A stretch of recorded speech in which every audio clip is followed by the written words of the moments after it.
Olá, meus queridos alunos do sétimo ano, né? Vamos dar continuidade à nossa aula sobre a escravidão africana aqui no Brasil, nesta aula, né, da parte 3, né? A gente tinha parado falando justamente sobre a morte de Zumbi dos Palmares, que ocorreu em 1695, ele que era líder lá do Quilombo, né, um dos maiores quilombos que o Brasil já teve, né, durante esse período de escravidão. O fato é que, devido à morte, né, de Zumbi dos Palmares, em 1695, instituiu-se no Brasil o chamado Dia da Consciência Negra, ou seja, era o dia para que o Brasil, para que a população brasileira fizesse uma ampla reflexão, percebesse todo o período de escravidão que ocorreu no Brasil, os maus tratos, todo o sofrimento que o povo negro africano sofreu aqui no Brasil, toda a importância que a escravidão teve para o desenvolvimento econômico para o nosso país, mas, sobretudo, para as questões ligadas à cultura, à gastronomia, a parte da nossa identidade como brasileiros. Isso tudo passa, sem duvidamente, pela presença dos negros africanos aqui no Brasil.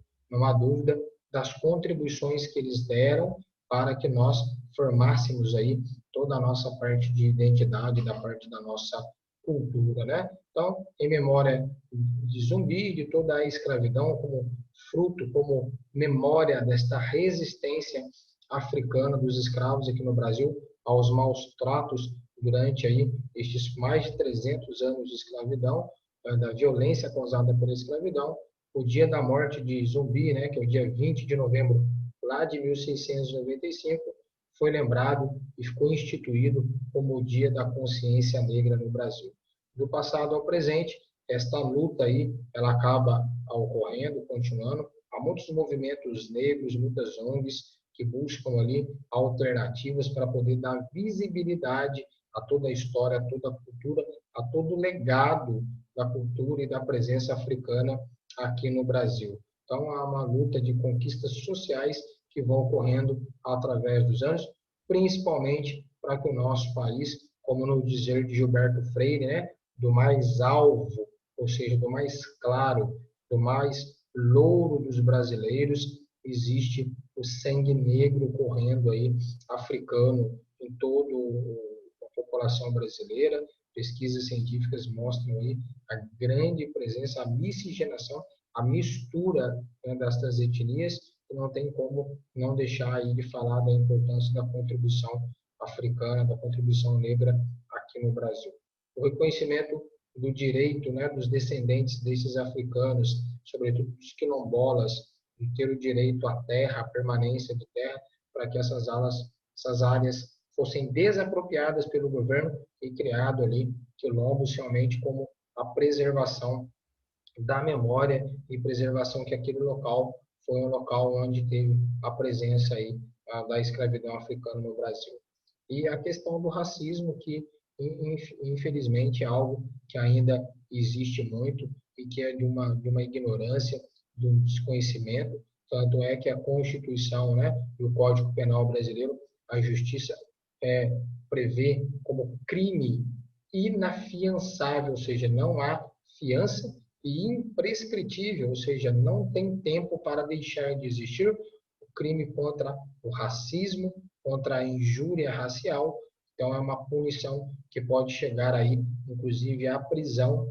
E, infelizmente, né, pessoas ignorantes, fora do Brasil, dentro do Brasil, o mundo, infelizmente, passa muito por isso. No esporte, né, sobretudo, há, vez ou outra, especialmente no futebol, a presença ainda de muito racismo, onde, né, jogadores brancos ali, não são a maioria, mas uma pequena parcela, acaba ali ofendendo, humilhando, fazendo gestos, né, a torcida que acaba fazendo esse tipo de xingamentos, de falando sobre a cor ali da pele, muitos jogadores brasileiros, né, a gente cita o Tyson, né, que estava jogando na Ucrânia, sofreu racismo, o Daniel Alves, quando jogava para o Barcelona, né, pelo Barcelona, na Espanha, atiraram uma banana no campo, né, e ele acabou comendo a banana e cobrando lá o escanteio como símbolo de racismo. Mais recentemente, aí, no Brasil, nós tivemos aí, na Liga Francesa, a presença de racismo lá contra o o Neymar, né? Então a gente percebe que o racismo, infelizmente, é um mal que está aí entranhado em toda a sociedade, e é algo que nós devemos combater e lutar, porque é através do conhecimento da história, da sua própria história, da sua identidade, que a gente vai abolir de uma vez por todas o racismo no Brasil e, quem sabe, no mundo inteiro, buscando a conscientização, né? Então, para tentar manter ao menos parte da cultura dos seus antepassados, os africanos escravizados misturaram os seus rituais, né, da sua religião com os da religião católica, né? Sobretudo no período das festas, a gente tem o cortejo da Rainha Negra na festa de Reis, né? Só no século 18, 1776, um desenho de uma aquarela pelo Carlos Julião, que está aí à nossa direita. Por que esses festejos? Isso é muito importante de nós comentarmos. Entramos numa parte chamada de sincretismo religioso, ou seja, da mistura das religiões. O escravo africano, quando ele estava lá no seu continente, ele cultuava muitas formas de religião, cultuava principalmente os seus antepassados, os reis de suas tribos, as pessoas mais velhas, né, os avós, os pais que já morreram, né? A vida que não é a vida após a morte na África é conhecido como Aruama, né? Por alguns grupos lá étnicos, principalmente pelos bantus, e é muito comum que quando eles chegavam aqui no Brasil para tentar lembrar, né, das suas divindades, dos seus antepassados, e para poder disfarçar e não sofrerem castigos e a perseguição, né, o racismo dos senhores, né, de engenho, principalmente ali dos fazendeiros e suas famílias, e por parte da população branca brasileira, eles começaram ali a fazer esse sincretismo, que é esta mistura aí de crença religiosa. Eles vão adotar ali santos como São Benedito, Santa Bárbara, Nossa Senhora Aparecida, Santo Antônio, né? Nossa Senhora do Rosário, que vão cultuar aí a fé, a devoção a estes santos que são da Igreja Católica, mas como uma forma de cultuar ali os seus antepassados, as suas divindades do continente africano. Os africanos que acreditam muito também cultuam muito, né? Os elementos da natureza, os elementos tanto do fogo, da terra, do ar, dos minerais, né? Então eles têm um apelo muito grande da natureza, e é muito interessante porque os reinos, né, na África era muito comum, né, quando os portugueses chegaram ali no século XV, século XVI, no continente africano, eles vão começar a tratar, né, com os reis africanos, o Manicongo lá, né, o rei do Congo, e geralmente estes cortejos, né, havia uma família real aí dentro destas tribos que eram respeitadas. E aí no Brasil colonial e até hoje, né, nos festejos, principalmente a São Benedito, a Nossa Senhora do Rosário, nós temos aí as congadas, os grupos de Moçambique, que saem, né, atrás ali do dossel, como se fosse um palio, como se fosse um grande guarda-sol aberto, onde nós temos ali homens e mulheres negras, né, mais de idade, representados como os reis e rainhas do Congo, né, que pertenciam ainda, que fazem lembrar aos antepassados africanos e que estão presentes aí na nossa cultura brasileira, né, que está presente na nossa religiosidade popular brasileira. É importante que mais abaixo nós temos aqui um oratório, né, representado pela religião de matriz africana, conhecida como a Umbanda, que é justamente esse sincretismo, né, de elementos tanto da cultura da religião africana, como também cristãos, né? A gente tem a figura de Jesus, a figura ali de Iemanjá, de Nossa Senhora Aparecida, né? Os chamados caboclos, as entidades, né? Os Exus, os nomes são dados aí também na figura do candomblé, que aqui à direita. Nós temos um ritual também de matriz africana, que é aí o candomblé. Por isso que quando eu estava indicando o filme Besouro, né? Além da capoeira, né? Este filme que é um filme nacional, é fácil encontrar, tem, né, aí no YouTube. Ele também retrata um pouco desta religiosidade africana e o preconceito que existe com essa religiosidade africana, sobretudo ali do ponto de vista do candomblé, que era muito praticado no Nordeste, as regiões ali, né, de Pernambuco, Alagoas e também no estado da Bahia, e que depois vai se proliferando por todo o Brasil. Hoje a gente tem ali, claro, né, o candomblé espalhado junto com a Umbanda em todo o Brasil e aqui também na região do Sudeste. O fato é que é muito comum o preconceito existir e eu costumo sempre dar aí dois exemplos, né? Quando a gente pega a mitologia grega e a gente fala sobre os deuses gregos, né? Quando a gente fala de Poseidon, a gente fala que é o deus dos mares, quando a gente fala da deusa Palas Atenas, de Hades, que é o deus do submundo, quando a gente fala de Hermes, que é o deus, né, mensageiro, né, dos deuses, a gente acha muito bonito.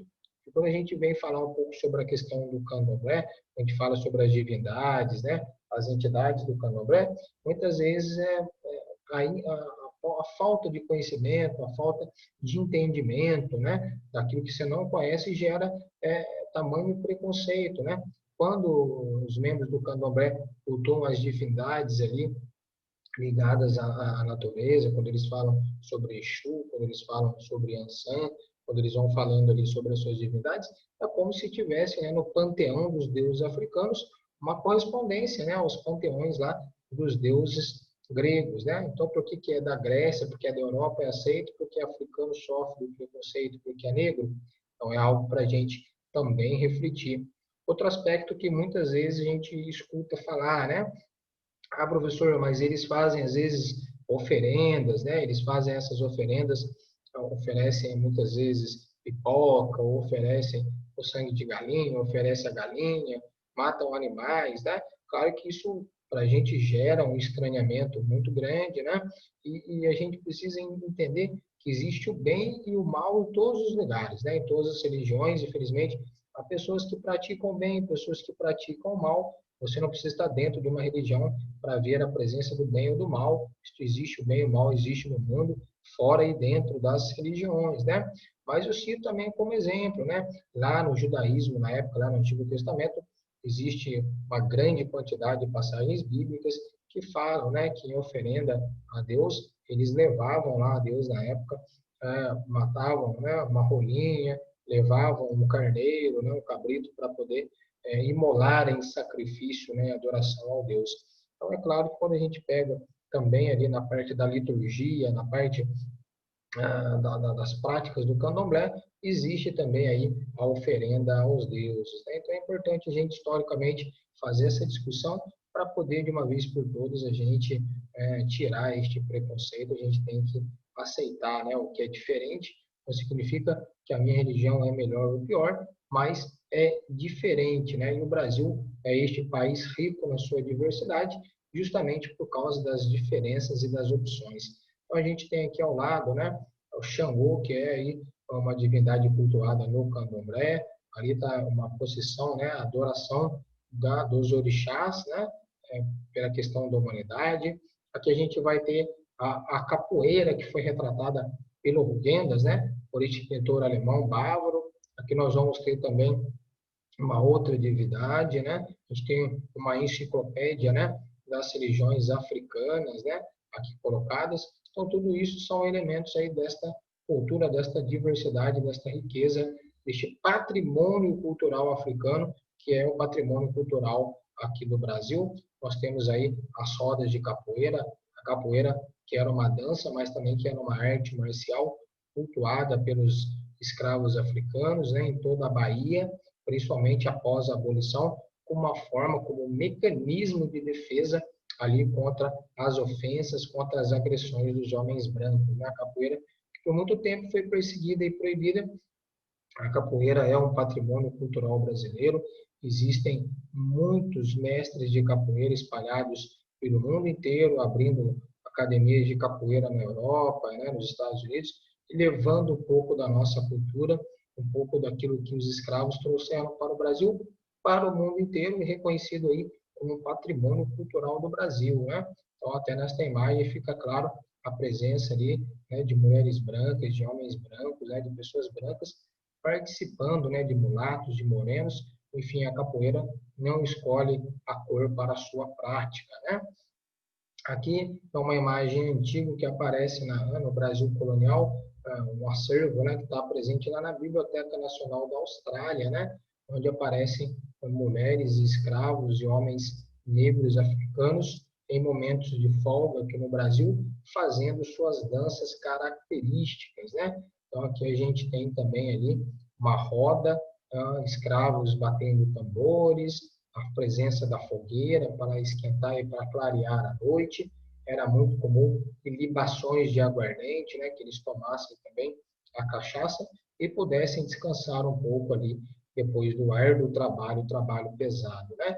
E um desses batuques, como eram conhecidos naquela época e eram muito perseguidos, muito marginalizados, deram origem aí ao chamado jongo, né? O grupo de jongo, há vários grupos de jongo aqui no Brasil, mas principalmente no Sudeste, aqui no interior do Vale do Paraíba, cidades como Guaratinguetá, em regiões como Angra dos Reis, lá no Rio de Janeiro, em regiões de Campinas, ali também Barra do Piraí, toda a parte do Sudeste, principalmente no Rio de Janeiro, o jongo que era muito praticado, né, pelos escravos africanos nos momentos ali de folga, nos dias santos, no momento de descanso, né, nos domingos, onde os escravos eles iam dançar, tocar tambor, poder ali tirar um pouco, né, do estresse, do cansaço do dia a dia. Então essa dança é interessante porque ela é feita por homem e mulher. Eles não chegam a tocar, eles fazem um movimento, né, com o quadril, com o umbigo, que vão se aproximar, né, um toque nas laterais ali do corpo, mas acabam não se tocando e vivem rodando, né, fazendo ali um bailado muito bonito, enquanto ao lado nós temos homens e mulheres que vão aplaudindo, batendo palmas para manter a cadência da dança, né, junto com o toque do tambor, e aí eles vão respondendo em coro, né, o mestre do jongo ali vai cantando um pouco, e aí eles vão tocando ali e cantando e dançando em forma de roda, né? Então o jongo é considerado um patrimônio imaterial aqui da cultura brasileira. Existem muitos estudantes de fora do Brasil, dos Estados Unidos, do mundo inteiro, que vêm tentar entender um pouco isto que é uma herança que foi deixada aí pelos escravos africanos e que persiste, que está sendo preservado até hoje na nossa história brasileira, né?